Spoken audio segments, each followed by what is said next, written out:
नमस्कार, हरियाणा न्यूज के खास कार्यक्रम चुनाव की बात में आप सभी का स्वागत है। मैं हूं आपके साथ हितेंद्र।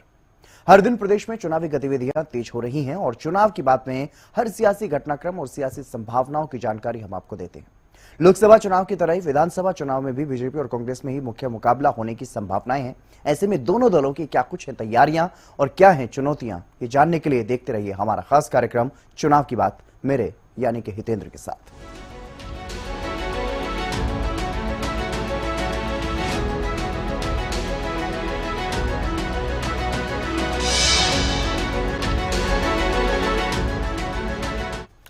और चुनाव की बात में आज सबसे पहले बात करते हैं कांग्रेस की तरफ से तैयारियां लगातार तेज की जा रही हैं। कांग्रेस आलाकमान की नजर भी हरियाणा पर है।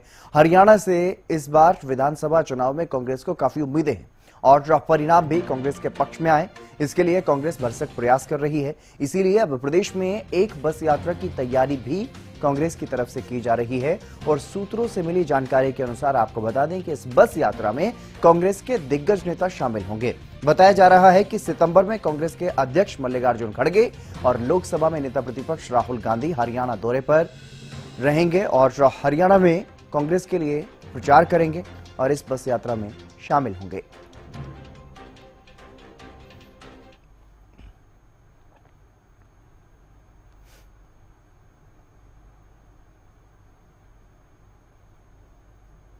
और चुनाव की बात में बात करते हैं हिसाब की, क्योंकि हरियाणा में विधानसभा चुनाव की सियासी लड़ाई में हिसाब किताब पर वार पलटवार लगातार जारी है।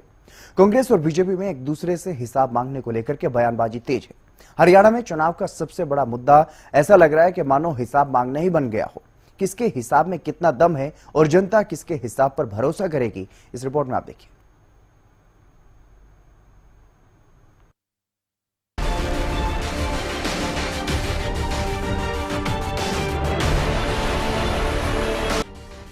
हरियाणा में पिछले करीब एक महीने से उस हिसाब किताब पर सियासी संग्राम छिड़ा हुआ है जिसकी शुरुआत हुई 15 जुलाई से।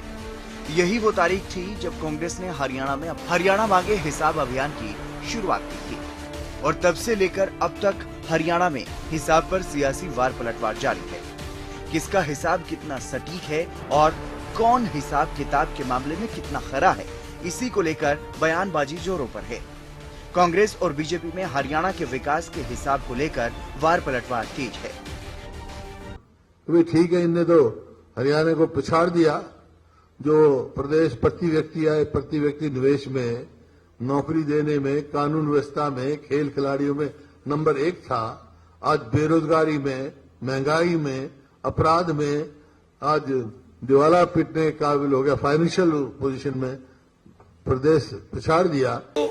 हरियाणा प्रदेश की जनता जानती है इनके कार्यकाल को कितना शोषण होता था, किस प्रकार से गरीब लोगों के ऊपर अत्याचार किए थे, किस प्रकार से इन्होंने गरीब लोगों के घरों को जला करके उनको वहां से पलायन करने के ऊपर मजबूर किया था।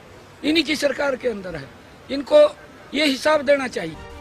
हरियाणा में कांग्रेस बीजेपी सरकार से प्रदेश में हुए भ्रष्टाचार, बढ़ती बेरोजगारी, अपराध में बढ़ोतरी, किसानों की परेशानी और प्रदेश में बढ़ती नशाखोरी का हिसाब मांग रही है। हरियाणा कांग्रेस के नेता अलग अलग मंचों से सरकार को इन सभी मुद्दों पर घेर रहे हैं और लगातार सरकार पर हमलावर हैं।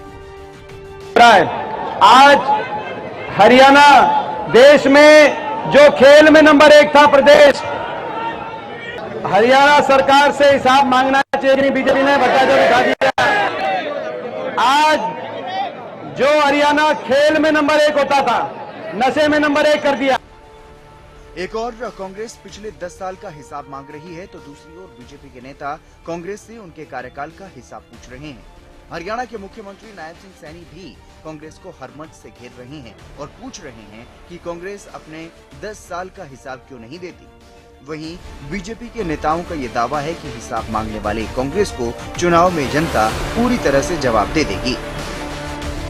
जो लोग हिसाब मांग रहे हैं, मैं उन लोगों को बताना चाहता हूं कि वो हरियाणा प्रदेश की जनता को अपने पिछले 10 वर्षों का हिसाब देने का काम करें। वो युवाओं को हिसाब दें कि आपकी सरकार में पिछले 10 वर्षों में किस प्रकार से नौकरियां लगी, उसका हिसाब देने का काम करें। कांग्रेस और बीजेपी के बीच जारी इस हिसाब की सियासत में दूसरे दलों के नेता भी पूरी तरह से कूद पड़े।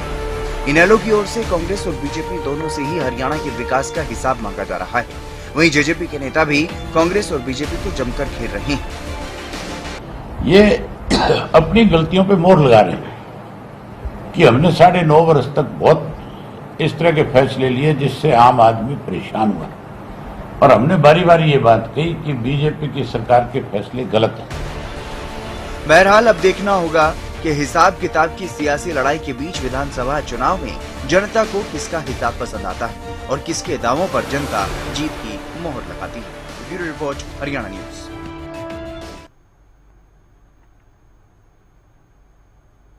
चुनाव की बाद में बात हिसाब की हो रही है तो इस मामले में जोरदार पलटवार कर रहे हैं सीएम नायब सिंह सैनी। सीएम सैनी लगातार कांग्रेस पर हमलावर हैं और विशेष रूप से पूर्व सीएम हुड्डा पर निशाना साध रहे हैं। अब एक बार फिर से उन्होंने हरियाणा मांगे हिसाब अभियान को लेकर के कहा कि हिसाब मांगने वाले पहले खुद का हिसाब दें, और साथ ही सीएम ने यह दावा किया कि कांग्रेस की अधूरी घोषणाएं भी हमने पूरी की।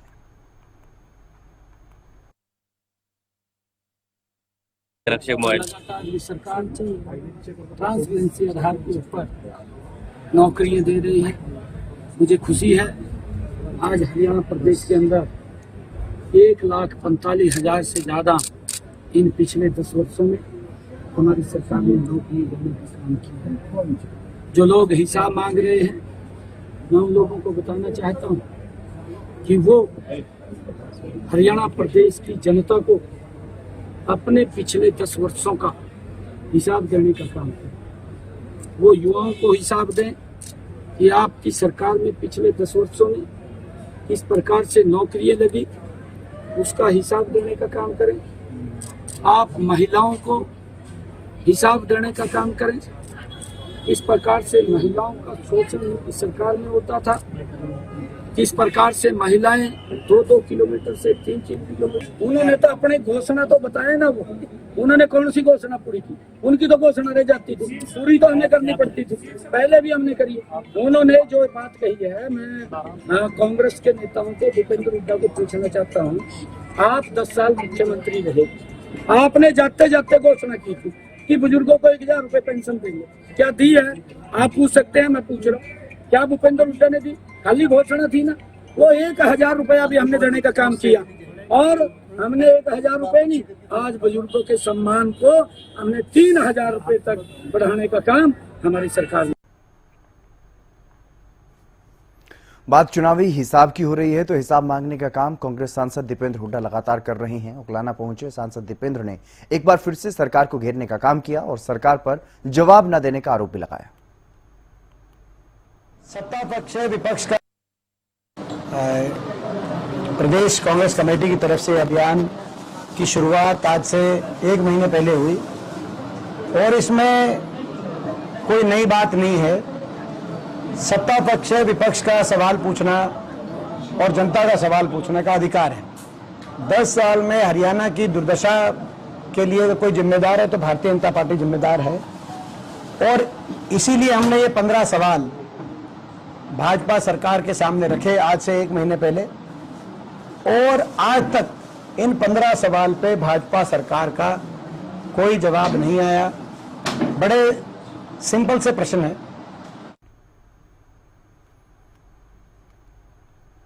और चुनाव की बात में बात करते हैं कैबिनेट मंत्री बनवारी लाल की। सीएम की घोषणाओं को छलावा बताने वाले कांग्रेस सांसद दीपेंद्र हुड्डा के बयान पर कैबिनेट मंत्री बनवारी लाल ने पलटवार किया। बनवारी लाल ने यह कहा कि दीपेंद्र हुड्डा झूठ बोल रहे हैं, सरकार की हर घोषणा को कैबिनेट में पास किया जा रहा है।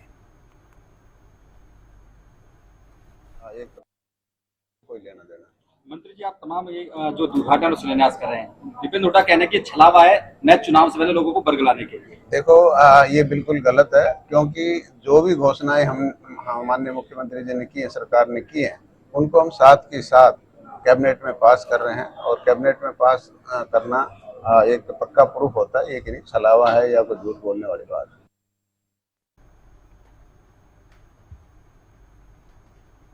और चुनाव की बाद में बात करते हैं चुनौतियों की। हरियाणा में सभी राजनीतिक पार्टियां चुनावी मोड में हैं। विधानसभा चुनाव में भी लोकसभा चुनाव की तरह ही बीजेपी और कांग्रेस में सीधा मुकाबला होने की संभावनाएं हैं। ऐसे में सत्तासीन बीजेपी एक के बाद एक ताबड़तोड़ घोषणाएं कर रही है और विपक्ष पर लोगों को गुमराह करने का आरोप लगा रही है। तो सत्ता में आने को बेकरार कांग्रेस बीजेपी पर महंगाई, भ्रष्टाचार, अग्निवीर, किसानों समेत तमाम वर्गों की नाराजगी को लेकर के सरकार पर हमलावर है। हरियाणा मांगे हिसाब अभियान के तहत सरकार से सवाल भी पूछे जा रहे हैं। ऐसे में दोनों दलों के सामने कौन कौन सी बड़ी चुनौतियां हैं, ये जानते हैं इस रिपोर्ट में।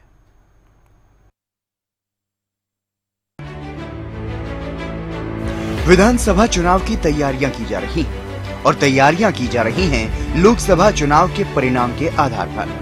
लोकसभा चुनाव के परिणाम से ये साफ होता है कि मुकाबला बीजेपी और कांग्रेस में हुआ। 10 में से 5 सीटें बीजेपी को मिली तो 5 कांग्रेस को। इसी तरह का परिणाम वोट फीसद और विधानसभा सीटों के हिसाब से भी रहा है। लेकिन बीजेपी के लिहाज से इस प्रदर्शन को बीजेपी के लिए खराब माना जा रहा है और ऐसे में हैट्रिक लगाना बीजेपी के लिए काफी मुश्किल होगा। लोकसभा चुनाव में पार्टी के खराब प्रदर्शन के बाद बीजेपी ने नायब सिंह सैनी को फ्रंट फुट पर खेलने का आदेश दिया और इसके तहत सीएम सैनी लगातार एक के बाद एक कई बड़े ऐलान कर रहे हैं। उत्तरी हरियाणा से लेकर मध्य हरियाणा और दक्षिण हरियाणा की सियासी जमीन नाप रहे हैं। प्रदेश के कोने कोने में जाकर बड़े ऐलान कर रहे हैं और तीसरी बार पूर्ण बहुमत की सरकार का दावा भी कर रहे हैं। इंजन मजबूत है ये और नरेंद्र मोदी जी के नेतृत्व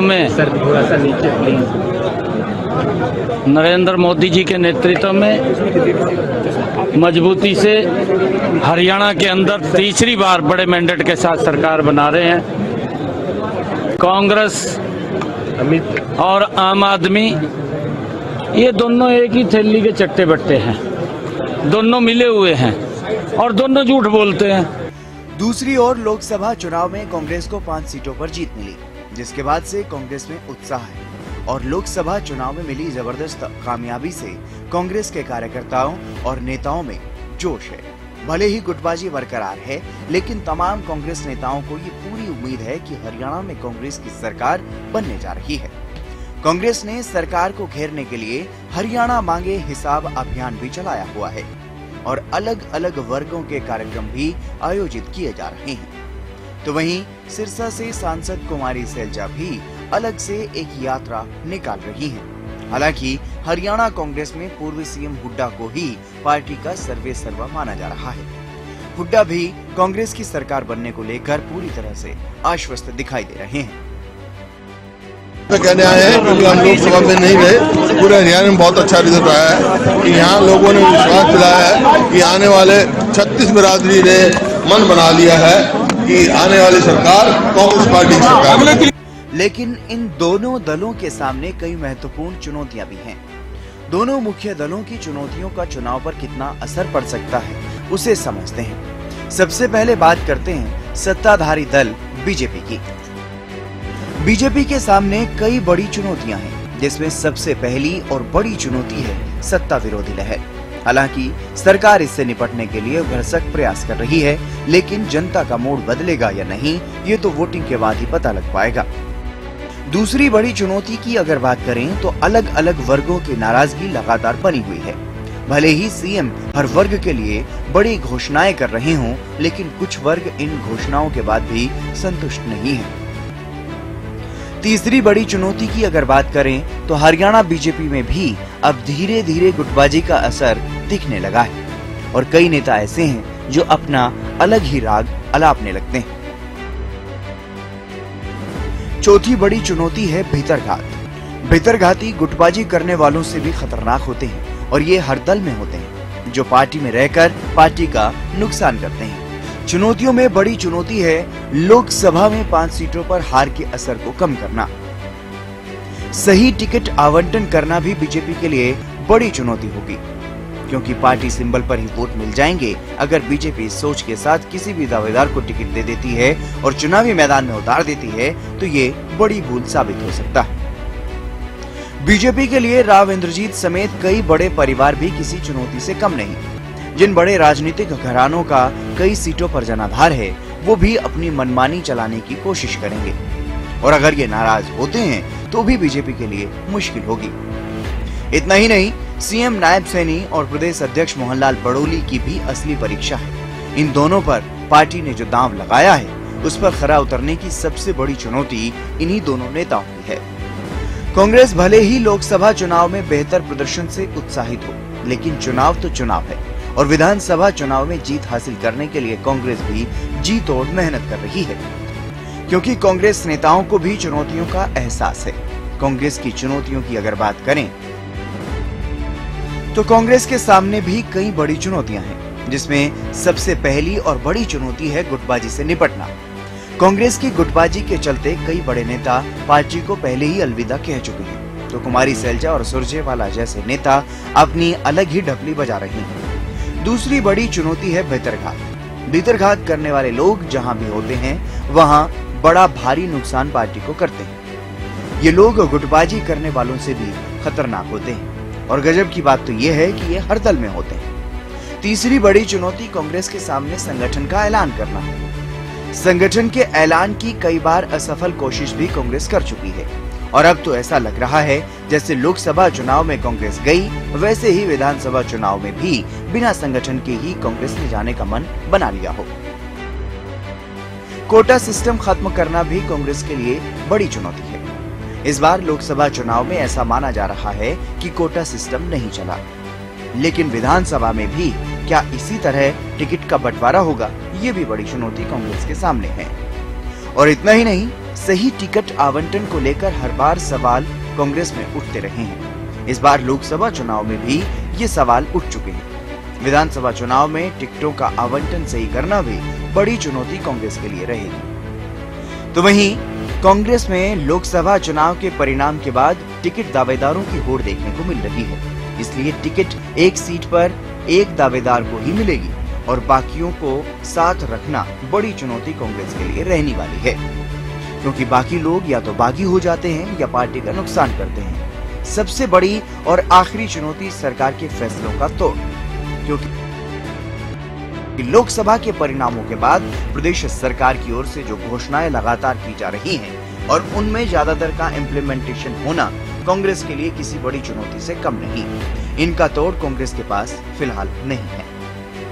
ऐसे में दोनों दलों की चुनौतियों को हमने समझा और जाना कि बीजेपी और कांग्रेस के सामने कौन कौन सी बड़ी चुनौतियां हैं। दोनों ही दल अपनी कमजोरियों को मजबूती में बदलने की कोशिशें भी कर रहे हैं, लेकिन जनता का मूड जनता जानती है और जनता का मूड तो वोटिंग मशीन में वोटिंग के दौरान ही कैद होता है, यानी चुनाव परिणाम के बाद ही साफ होगा कि इस सियासी रस्साकशी में कौन सी टीम विजेता रही। लेकिन फिलहाल दोनों तरफ से एडी चोटी का जोर लगाया जा रहा है। Bureau report, Haryana news.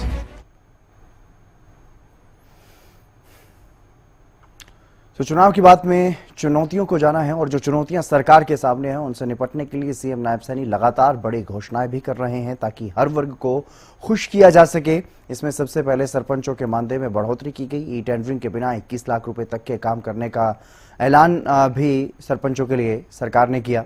फिर किसानों के लिए सभी फसलों पर एमएसपी की घोषणा की गई और भी कई बड़ी घोषणाएं किसानों के लिए की गई। और फिर ओबीसी वर्ग के लिए क्रीमी लेयर बढ़ाने और आरक्षण समेत कई घोषणाएं की गई ताकि ओबीसी वर्ग को लुभाया जा सके। फिर अग्निवीरों के लिए भी इसी तरह की घोषणाएं जो है वो की गई हैं।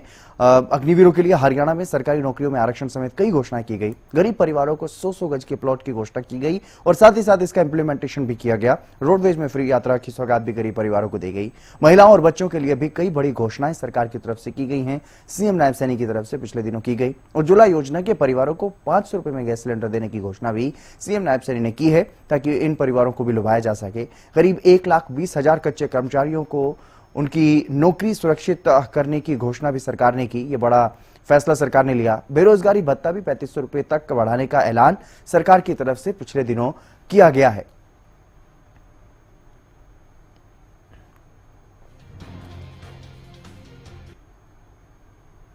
और चुनाव की बात करते हैं हरियाणा के पूर्व गृह मंत्री अनिल विज की। अनिल विज दिल्ली दौरे पर रहे, चुनाव प्रभारी धर्मेंद्र प्रधान से मिले और इसी बीच हाल ही में जो 2 समितियां बीजेपी ने बनाई हैं, चुनाव समिति और चुनाव प्रबंधन समिति, उसमें उनका नाम शामिल नहीं था। अब उसमें से एक समिति में, चुनाव समिति में अनिल विज का नाम भी जुड़ गया है। तो वहीं धर्मेंद्र प्रधान से मुलाकात पर अनिल विज का बयान भी सामने आया है। उन्होंने ये कहा कि चुनाव प्रभारी धर्मेंद्र प्रधान के साथ राजनीतिक बात हुई। टिकट वितरण को लेकर के भी विज ने प्रतिक्रिया दी। उनका यह कहना है कि कैंडिडेट की पहले पूरी जांच हो, उसके बाद उन्हें टिकट दी जाती है। और बता दें कि विज ने इस दौरान हरियाणा में बीजेपी की सरकार बनने का भी दावा किया है। देखते हैं कि कोई नेता अगर अवेलेबल है उससे मिलाते हैं। तो इस बार धर्मेंद्र प्रधान जी से मेरी बातचीत हुई और जब बैठते हैं तो राजनीतिक बात तो होती है और चुनाव सिर के ऊपर है, चुनाव की बात भी स्वाभाविक है, होएगी। टिकट बहुत महत्वपूर्ण कंपोनेंट होता है और पूरी तरह से जांच करके पूरी तरह से पार्टी के जो विचारधारा पर पूरी तरह से पूरा उतरने वाला व्यक्ति होता है और जिसकी विनेबिलिटी भी होती है। दोनों चीजें होना बहुत आवश्यक है। उनको देखकर ही टिकट दी जाती है और जो पार्टी की विचारधारा को आगे बढ़ा सकता हो ऐसे व्यक्तियों को ही टिकट दी जाती है और ऐसे व्यक्तियों को टिकट देंगे। और इस बार भी हम तीसरी बार हरियाणा में भारतीय जनता पार्टी अपनी सरकार बनाएगी। और चुनाव की बात में बात करते हैं विधानसभा के डिप्टी स्पीकर और बीजेपी नेता रणवीर सिंह गंगवा की। गंगवा ने सिरसा के रेस्ट हाउस में प्रेस कॉन्फ्रेंस की। इस दौरान उन्होंने कांग्रेस और जेजेपी पर जमकर निशाना साधा। डिप्टी स्पीकर रणवीर गंगवा ने कहा कि 4.5 साल सत्ता में रहने के बावजूद जेजेपी ने जनता का विश्वास खो दिया है।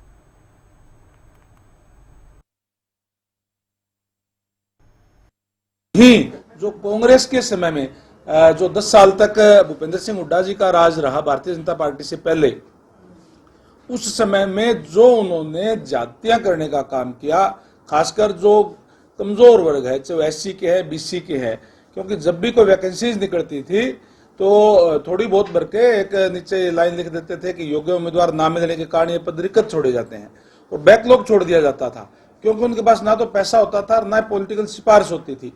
तो वो नायब सैनी जी ने उस बात की भी घोषणा की है कि हम वो बैकलॉग भी पूरा करने का काम करेंगे। 4.5 साल तक सत्ता में रह करके और अब इस टाइप की बात करते हैं तो इसका जवाब तो वो ही दे पाएंगे। लेकिन देखिए, प्रजातंत्र है और प्रजातंत्र के अंदर अगर कोई जनता का विश्वास खो देता है तो फिर उनका हालात यही होते हैं। मैं समझता हूं कि जेजेपी पार्टी ने जनता का विश्वास खोने का काम किया है। इसी तरीके से चाहे वो दूसरी पार्टियां हैं, हमने जो 10 साल तक जो कार्य किए हैं उसको लेकर के जनता में जाएंगे। और चुनाव की बात में बात जेजेपी की हो रही है तो ऐसे में दीपेंद्र हुड्डा ने भी जेजेपी और इनेलो को वोट काटू पार्टियां बताया है। उन्होंने कहा कि इनका मुकाबला अगर किसी से है तो सीधा नोटा से है। लोग ऐसी पार्टियों वोट काटू पार्टियां हैं, इनेलो हो या जेजेपी हो, ये वोट काटू पार्टियां हैं। हरियाणा की जनता इनको पहचान चुकी है, इनका सच जान चुके हैं। बीजेपी के इशारे पे ये अपनी राजनीति करने वाले लोग हैं। इस बार हरियाणा के लोग ऐसी पार्टियों को स्वीकार नहीं करेंगे। हरियाणा में 2 मुकाबले देखेंगे आप, एक बीजेपी और कांग्रेस का, जिसमें कांग्रेस प्रचंड बहुमत सरकार बनाएगी, और दूसरा मुकाबला हरियाणा में रहेगा इनेलो और जेजेपी का नोटा से। और चुनाव की बात में बात करते हैं चुनाव आयोग की। चुनाव आयोग की टीम हरियाणा दौरे पर रही, तैयारियों की समीक्षा की गई। जिला स्तर पर, स्थानीय स्तर पर किस तरह की तैयारियां हैं, इस बारे में टीम ने विस्तार से जानकारी ली है और साथ ही तमाम सियासी दलों से चुनाव को लेकर के सुझाव भी मांगे गए, जिसमें कई अहम सुझाव तमाम सियासी दलों की तरफ से सामने आए हैं। और सरकारी मशीनरी के दुरुपयोग को लेकर के चुनाव आयोग से शिकायत भी कई राजनीतिक दलों के प्रतिनिधियों ने की है, जिसके बाद चुनाव आयुक्त ने तमाम अधिकारियों को इस मामले में सख्त निर्देश दिए हैं कि सरकारी मशीनरी का दुरुपयोग किसी भी सूरत में नहीं होना चाहिए। और इसी के साथ साथ अधिकारियों के गृह जिलों से तबादले के आदेश भी एक बार फिर से चुनाव आयुक्त की तरफ से दिए गए।